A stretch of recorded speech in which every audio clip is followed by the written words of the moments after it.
Hi, Martin.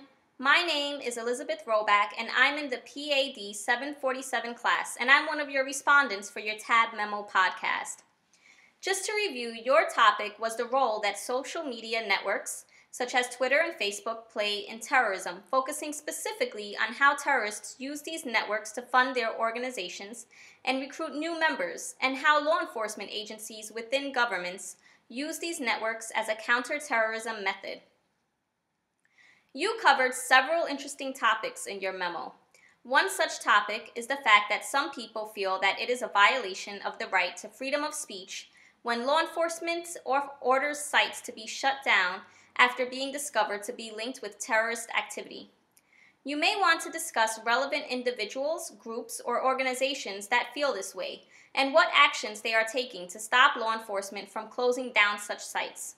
Have there been any relevant court cases involving this issue, such as maybe an example of the government being sued for violating someone's freedom of speech by shutting down their social network profile or site?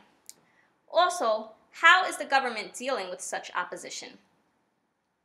You also mentioned that 90% of terrorists use social media. In your tab, you may want to provide some examples of which terrorist organizations are known to use social media to recruit and solicit funding for terrorist activities, such as Al-Qaeda or the Taliban.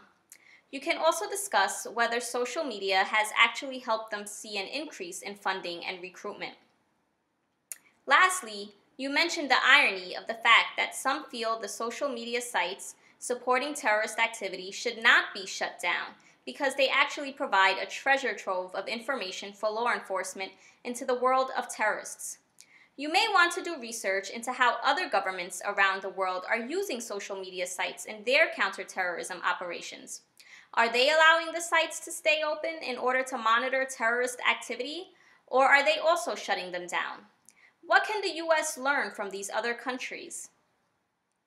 One other additional topic I thought may be interesting is whether terrorists ever use social media against law enforcement by providing fake leads in order to thwart law enforcement away from actual leads.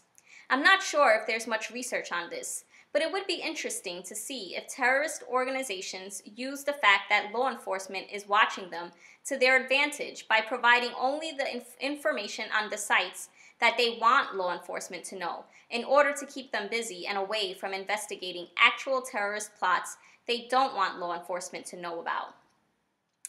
Well, those are all of my suggestions, but you seem to be off to a great start. I wish you the best of luck with your tab research. Have a great semester.